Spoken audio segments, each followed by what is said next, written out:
Everyone, welcome back to my channel. मैं दिनेश कुमार, इस channel का होस्ट और आप सबका दोस्त। तो आज हम यहाँ पे बात करेंगे, अगर जो आप इंडिया में नर्स हो और आपको यूके में आना है एज अ नर्स, तो आप कैसे आ सकते हैं। तो सबसे पहली चीज़ जो होगी वो होगी रिक्वायरमेंट्स। तो सबसे पहले रिक्वायरमेंट ये होती है कि आपके पास इंडिया में लाइसेंस होना चाहिए नर्सिंग का। चाहे आपने जीएनएम का रखी हो, चाहे आपने बीएससी का रखी हो, या फिर आपने पोस्ट बेसिक बीएससी का रखी हो, या फिर एमएससी नर्सिंग का रखी हो। बट आपके पास एट द एंड लाइसेंस होना चाहिए, जो कि वैलिड होना चाहिए अप टू 6 मोर मंथ्स, जिस डेट से आप एनएमसी रजिस्ट्रेशन फिल करें। बढ़ते हैं दूसरी चीज़ की तरफ, जो होगी अपना इंग्लिश प्रोफिशिएंसी टेस्ट, जिसमें आप ओईटी भी दे सकते हैं और आइल्स भी दे सकते हैं। ओईटी के लिए जो स्कोर होगा वो ओवरऑल बी होगा, और आइल्स के लिए होगा जो ओवरऑल 7 होगा।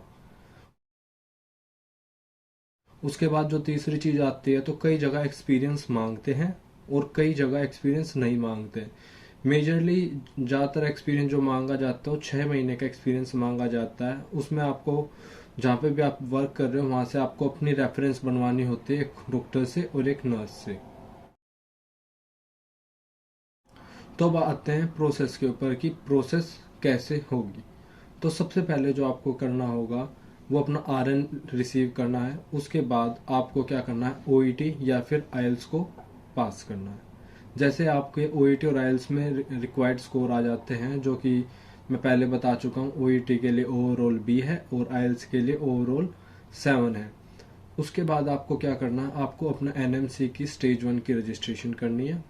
एनएमसी स्टेज 1 की रजिस्ट्रेशन करने के बाद आपने वहाँ पे अपने सारे डाटा, सारी इन्फॉर्मेशन फिल कर देनी, जिसके बाद आपकी रजिस्ट्रेशन स्टार्ट हो जाएगी। अपनी रजिस्ट्रेशन काउंसिल यानी जहाँ से आपका आरएन बना हुआ है, चाहे वो किसी भी स्टेट की है, तो आपने वहाँ जाके वहाँ पे अपने फॉरेन वेरिफिकेशन के लिए अप्लाई करना है।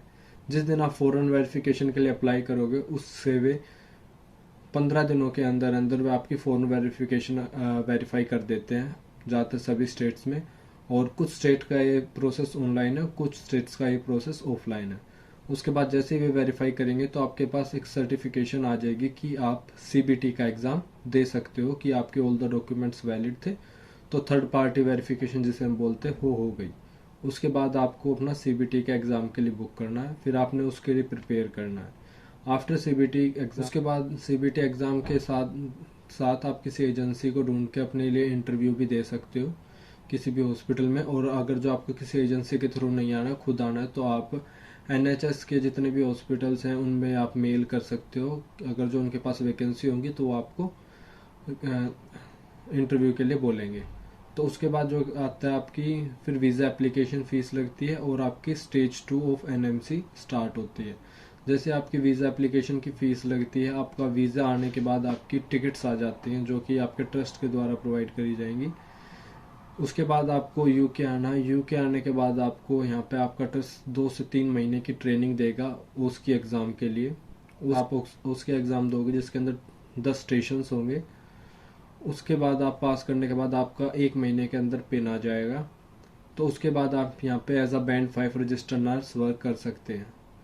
तो कुछ चीज़ें जैसे कि ओईटी और आइल्स का डिफरेंस, और आपका एनएमसी की स्टेजेस कैसे फिल करनी है, एनएमसी की स्टेज 2 में क्या क्या चीज़ें चाहिए होती हैं, और उसके की प्रिपरेशन में क्या क्या होता है, और उसकी होता क्या क्या है, इन चीज़ों के लिए सभी मैं डेडिकेटेड वीडियो अलग आगे से आगे बनाता रहूँगा। तो उसके लिए फॉलो, लाइक और सब्सक्राइब करें।